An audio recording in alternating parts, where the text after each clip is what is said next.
Okay, what you see here is, this is a different section. This is an old sample book that I put together. This is one of the first ones I put together.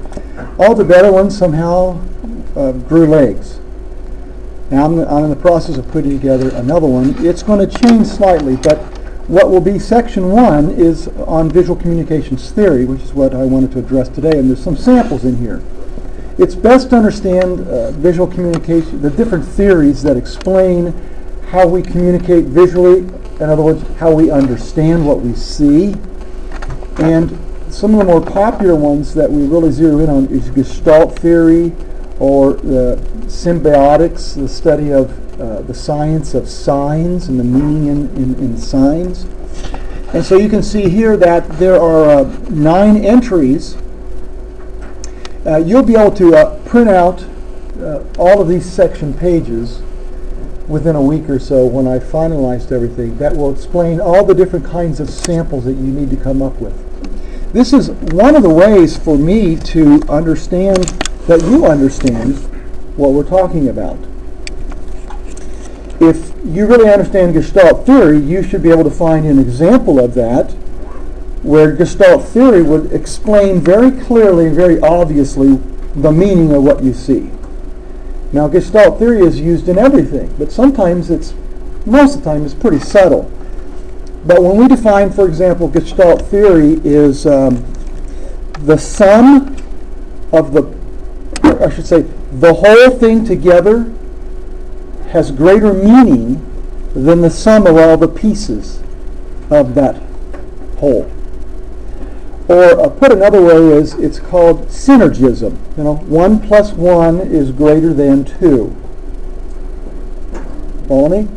So when you can see things being assembled and they form a whole, that's better. That's pretty obvious. For example, here's an example, and it's I can't zoom out enough to show you, so I'm going to have to show you in pieces. Okay? See this page here? It's from a magazine, and you can see it's kind of dark. And let me pull these things out here for a second. It might work better if I don't move the entire book, but I can move just the pages, okay? So here we have this page. It's working out better too. Pretty thick book. Because of the thickness of the book, it's putting it like 3 inches closer to the lens, right? So, okay. Here we go. In fact, I think I'll read it better. Yes. There is a page, left-handed page. It's called a verso. Verso, V-E-R-S-O, is the left-handed page. And here's the something from the right-handed page. Now, I cut this part out right here, if you can see that. But right here was some background. But I didn't need that. But notice, see how these are connected here? This is a cable that goes from one side to the next. So it unifies the two pieces. It's kind of a clever way of putting an ad together, because you can't fit it on one page, so you put it on 2 pages, but you don't want to pay for 2 pages, right? And so if you get the publisher to go along with it, you're like, what the heck is this, right? You're trying to figure out, what is that? Because that's the first thing you look at, right? It just doesn't make sense. Your mind says, that's weird. Now, one of the principles of Gestalt is continuity. Our mind wants to put things together so things are continuous. They're not disjointed. You know, when you look at a fence, a picket fence, and one of the pickets is missing, you look at that, don't you? It draws your attention because it breaks the pattern. Because you want to make it a pattern. So you look there because it's not trying to make sense of, oh, there's a picket missing. Normally the fence would be consistent. And we do this so naturally. But when we understand simple explanations like that, simple samples, then more complicated ones can make sense to us. And so we're taking advantage here of, hey, I'm just going to buy, they buy so many column inches or square inches. And you add up all the image for their ad, and it's a lot less than 2 pages. But they, in a very clever way, can get you to connect the two together. And you're literally, in your mind, picking up the end of the cable and putting it into the car. How it draws you in. So this would be a great example here of Gestalt theory. Now, also, so, you know, the continuity part of it, but that has meaning, doesn't it? And this has meaning.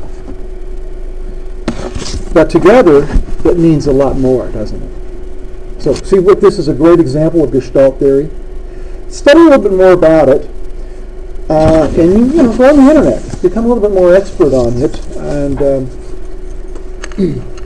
okay, second thing we're going to talk about are semiotics.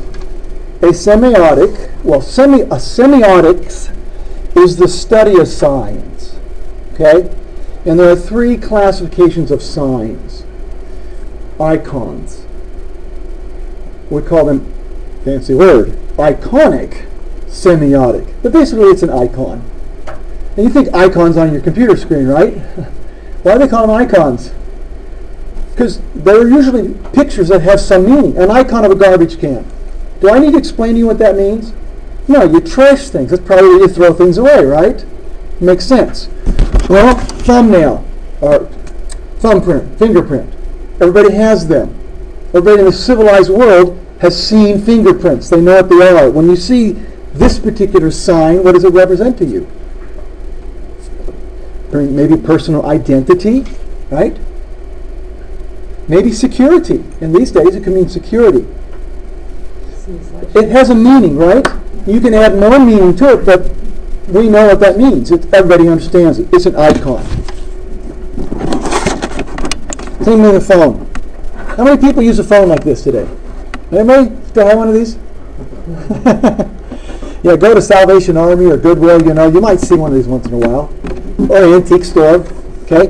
We don't use these anymore. But you'll see this as a symbol of what? Yeah, call, contact. You don't need to have that explained to you, do you? So these are icons. Next one is the indexical semiotic, or an index, you know, plural, indices. Just like an index will list a bunch of items and then reference to where you can look in the publication or elsewhere to find that particular one, it's a reference to it. It's not the real thing. It's just kind of a label that points you to the thing. So an index has that kind of meaning. It's a sign of the real thing. It gives you directions. Well, what do you think this little graphic here was put together to mean? Nobody puts a house on a burner. It obviously means something. What? A house means, it's kind of an icon, isn't it? It's a home. Place where you live, right?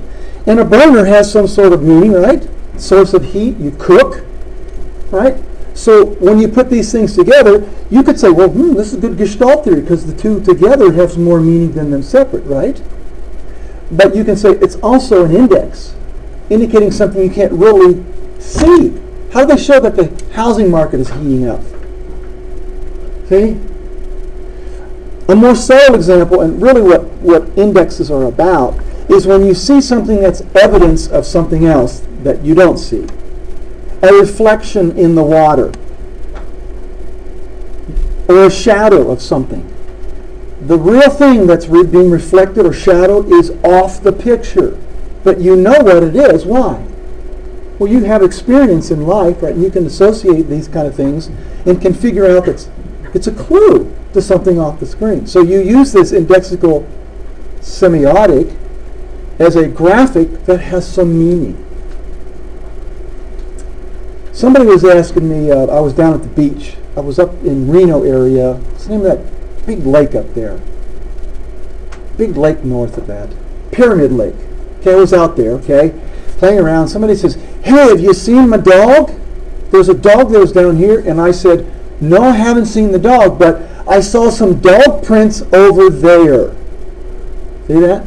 That was a sign that there was a dog, but I don't know if it was his dog. See, that's a semiotic, right? It's a sign, but it's an index. An indexical semiotic. Does that make sense? Okay. And of course, the third type are symbols, which you're familiar with. Okay? You might say this is an icon. Gosh, everybody knows that means a woman. Next week we're going to talk about the history of graphic communications. Pictographs. This is a modern day pictograph, which is a graphic that represents a noun. Woman. Right? We have, and a pictogram is like a symbol. You have to learn what that means. You ever go up to Red Rock and try to see the pictographs up there? Can you read them? No, you have to learn what they mean. They're symbols. You know, anybody can read Russian? It's acrylic language. How about Sanskrit? You know, how about Arabic? They don't use the Roman characters that we do. They're different symbols. But once you learn that, oh, that means this, like a kanji, oh, that means this word. Or this little thing means that letter. You can then start constructing meaning. So icons, you have to learn what they mean. When McDonald's first came out, you had to learn what the double arches meant. Now it's an icon.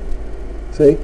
So using this as an icon, somebody kind of took that idea, and it's a symbol. But you could probably figure out what that means, right? Maybe not. So you read a little bit of the verbal. A little embarrassed to talk about the doctor and your bladder control problem? Bladder control associated with the restroom, right? What's the audience they're trying to reach here? Women. Women with bladder problems. Okay? Okay? Symbols. See how the symbols are used?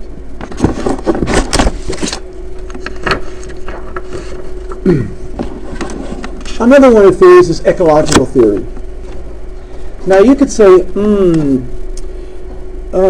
there's some symbols here of the beach, and they're indexical, aren't they? Not symbols, a sign. There's an indexical sign here.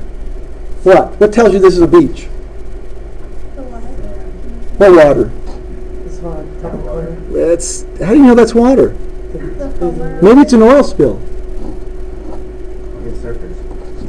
Oil surfers, okay. But they might be running across the parking lot with oil spill there, right, to the beach. Foam on the edge, right? Waves make foam, don't they? Yeah, so that kind of says something. All right? So, and then how do you know they're surfers? Well, if you just cover up the surfer here, and suppose you just saw that. Oh, look, it's a 3 martini lunch. Okay, right? Is that what that is? Little olive on a toothpick, right? If that's all you saw, but you start learning a little more. Ecological theory says because of our experience with the ecology, the environment around us, and what we see, we associate certain things with. So we can tell because of understanding what certain environments look like that that's not snow in a mountaintop. It's cropped very tightly to add interest, which is to kind of zero in on these 3 here, right?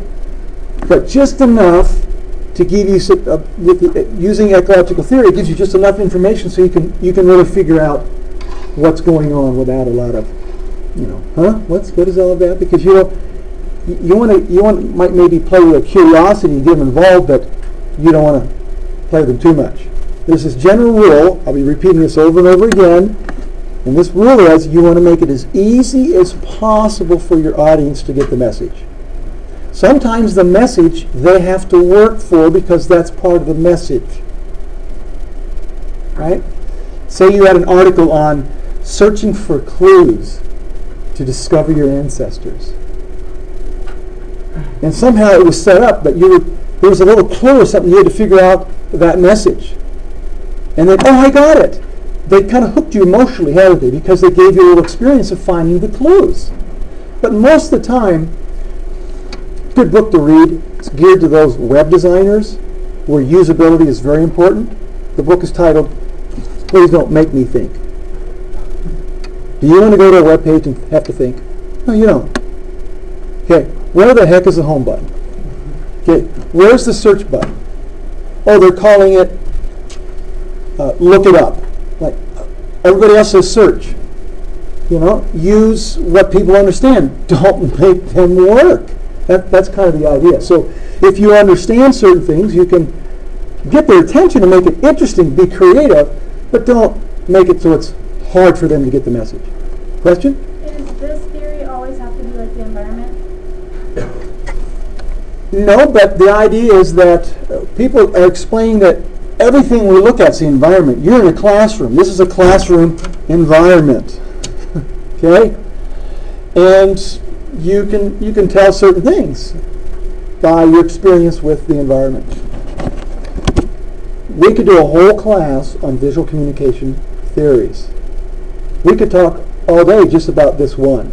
I just want you to understand it enough because there's just lots of different ways of explaining how we get it. Because if you don't know as a communicator how people get it, you're going to just, I'm going to be creative and all that, but you're going to make people think too much or you're going to drive them away. Remember, you guys are not artists. You're communicators. You got to use the art, this particular piece of art, in a way that fulfills your mission to get the message across. In this case, it drives their attention to it and helps them understand a little bit about what's going on. All the theories that you want the sample are going to send to us? The book talks briefly about these different theories to give you an idea. If it's still not enough, examples that I'll be bringing up can supplement it. Or there's this thing called the internet, and you can use a search engine to find lots of good stuff. Yeah. If you really want to learn something, say, I'm going to make a list of ways people, different kinds of theories that explain how people see things. And you start doing research. And you start making and organizing things. What a great way to learn. Forming lists. So, anyway, here's one, cognitive theory. What does cognitive mean? Anyone? Cognition? Compilation of a whole bunch of pieces of information. Compilation of a whole bunch of different pieces of information? Yeah. No. Well, it may involve that. There's a theory called constructivism, where you've got a lot of different pieces that work together to build something. Well, that sounds a lot like Gestalt theory, right? But, they all explain the same thing, how we get stuff, how we understand it. But constructivism means that you put all the pieces together and then you get the message. And then, of course, Gestalt says, the whole then therefore has more meaning. But how did you get the whole meaning? Constructivism says you build it piece at a time. And sometimes that involves you lace things out and how the eye flows. You don't have to have your eye all over the place trying to construct something. So if you're a photographer, you learn the principle of flow. And then as the eye flows through the picture, it picks up and constructs what the meaning is. But if the picture's just your eyes all over the place to build meaning, it's not working. Humans are pretty smart. I think they're smarter than monkeys in most cases. At least outside the classroom, I've noticed that. And they can probably figure it out even though it's hard to. But the problem with humans is you don't have time to. That's your job. You're the communicator / designer. Your job is to put it together so that they can very quickly get it. Okay, cognition is just recognizing things, becoming aware of them. Cognitive disorder is you can't think properly. There's all kinds of psychological disorders that deals with cognition. You've probably heard of dyslexia. Your brain. We see things upside down in reverse, and then our mind turns it around so we can look at it. But if something's wrong, then weird things happen. Our cognition is off. So that's what cognition is about. And the definition that, excuse me, on one of the pages on this week, it has a list with a very, very brief description of what each of the theories are. And cognition is perception involves a myriad of mental processes. Interpretation. And take a look at this picture here. Do you understand the meaning of this without reading anything verbal? Okay? Just the visual information. Can you understand what's going on here by interpretation, memory, comparison, salience, how relative is it? Association, inventory, against things that you already know about. Analysis and recognition. See, all these different cognitive mental processes we have come together here. Mirror represents reflection, right? And that old hand and that old face can represent age, right? But why is her face out of focus? So you're trying to pull all these things together. Why would you say that? Because it's all blurry and she's old. But she's looking at it. You are her. She's looking at herself. But it's blurred. Maybe it's about optometry. But why the old person? What happens with old people? Things start fading and get blurry and you lose details. Alzheimer's is what this is about. You may not get that, but when you start reading about this, starting with the drop cap there, not all of Dr. Richard Matthews' elderly patients have Alzheimer's disease. Maybe that's all you want to read, but immediately the verbal tells you what the visual said, right? They support each other, don't they? Really hits home. How much more information is now in that picture now that you know a little bit about it? Okay? Pleasant face, somewhat content, maybe a little confused. You start seeing a lot of stuff in there, don't you, that you didn't before. Okay?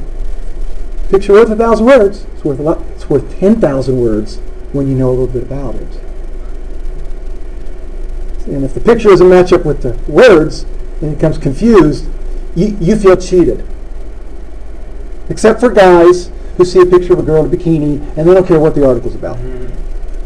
Right? They look at it in front of the car. It's about the car. Now, for me, get out of the way. I want to see the car. Okay? Get the dumb broad with no clothing off so I can see the car. But that's not what the audience wants, is it? See? But it's an extreme example of you're not going to reach the audience that doesn't care about the girl. Because it doesn't tie in. You follow me? Sometimes we do this an awful lot. You have said, well, this is cool, I'm going to add that in, and it's just a distraction because it doesn't tie into the message. So this is something like marketing where you target a particular audience and everything should be focused and driven towards that specific group? Marketing is just one way of communicating, which we talk about at the end of the course. But you're right. Communicating, you described that, is a way of targeting an audience. In marketing, you have to know who the audience is there. And you have demographics, their age, their sex, gender, their education, their income, their other social, economic indicators. So you know who you're reaching so that the talk, the speech, the writing, the pictures, all that targets them. Now, somebody not in that audience, could they still be interested? Sure, it's not excluding those, but for the most part it might because it's not your audience. When we talked about the communication model, understand your audience. Okay, so this is a really good one here. Because, when I pull the full picture up, you would see Alzheimer's unlocked. That picture ties right in, doesn't it? You immediately know what are we talking about. If I just said Alzheimer's unlocked and start reading about it, is it as interesting? You just see that? Verbal and visual really need to work together. The more they do, and it's very clever. How about if you had a padlock on there and an old hand unlocking it? Would that be as appropriate? Okay, unlock, you're unlocking it, and the whole person's trying to unlock. It's kind of in the ballpark, isn't it? But it's still a little off, isn't it? It's not as creative. Yeah, maybe a little more trite. Yeah, not as creative. One of the assignments you're going to work on, probably the most difficult assignment, is where you're going to have to communicate a message without any words, just with visuals. Would you photograph? Oh yeah, use anything you can do, but no words. And you'll see how difficult it is to communicate just visually. And how wonderful it is that the verbiage, the type, can really drive home what you're trying to say. Okay, there is another theory. Huxley-Lester model. These were named after the two people. You ever heard of Aldous? What is it? Alden Huxley? Aldous. Aldous. Aldous? Yeah. I never noticed that, but Aldous is A-L-D-U-S? Aldous. Because Aldous Manutius is the father of publishing. We'll talk about that. In design, Adobe is the leading software program, but before that there was PageMaker by Aldous Corporation. They named it after him, so that's why I drew a blank here. Always trying to make connections to things. Okay, but he's the one that worked together with Lester, and they came up with this way of explaining something. Now, how do you know what this means? Well, without reading the copy, what is this about? This picture? It says about music, Art. Music, Performing arts. dancing. performing arts. Yeah, probably. Yeah. Okay, why'd you say music? There's Instruments, notes. Okay, and then as you look a little bit more, what did you see? Ballet slippers. Now hold it. How does that tie into music? It uses music, doesn't it? Oh, and then you got a hand with a paintbrush. Hold it, that's not music. He probably uses iPods in his what he's painting it, but what's the connection? So it's more than that. So what are you doing? You're constructing the message, aren't you, as you pick up more and more pieces of information. But this is not an example of constructivism, though it could be. See, constructivism is visual blueprinting, relating a pattern of shapes or visual arrangement in a series of planes together, which sounds very esoteric. That's the official name, but basically you're arranging everything together to have some meaning. Oh, that sounds like Gestalt. That's not, they're all necessarily very similar, but it's just how they explain how we see these things. But what Huxley and Lester came up with is the more you know about something, the more you see. Remember that previous one with the Alzheimer? Once you knew it was about Alzheimer, now you saw more, right? See, Lester Huxley would explain, with that headline and the picture together, that explains more and you see more. Once you know this is about performing arts, you start seeing all kinds of detail, don't you? Yeah, right over here. Did you ever pick up on that one? It's kind of small, playing a little string instrument of some sort. In other words, sight and thought are inseparable. That's how this is explained. And then one last one. Omniphasism. Can you say omniphasism? What does omni mean? Everything or all? Okay. You're a carnivore, you're a vegetarian, or an omnivore. Both. Phases. Phasism. Both phases. What phases are we talking about here? There's a balance between reasoning and intuition, logic and creativity. We have two sides of our brains, don't we? One does the math and the other one paints the pictures. And we're heavier on one side or the other usually. And so the two primary cognitive activities of the human mind is that of reasoning stuff through, and then intuition. Or put another way is thought and emotion. Art's about emotion. Communicating is about reason or facts. There's just two ways of looking at everything. And what this does is, and here's a good example why. Because you can reason here by the symbols, broken glass, the guy's looking through a hole, heavy beard. What's that saying here? He's a crook. He's a burglar, huh? That's your reasoning. But Is there any emotional response you have from that? Security or vulnerability, or so you get other things from your intuition, don't you? It works both together very strong. In fact, you'll learn that when you get emotion of the audience involved, you communicate better about that. Most of the things you remember as a little kid were fairly emotional. For traumatic things, sometimes we remember a lot better than just the mundane. And same thing here. The butterflies and the frilly dress. See the feeling involved in there? But you can reason a little bit what's going on here. It's just a shoot of some sort for selling a dress. But both sides of the main two cognitive operations of the brain are being used here, aren't they?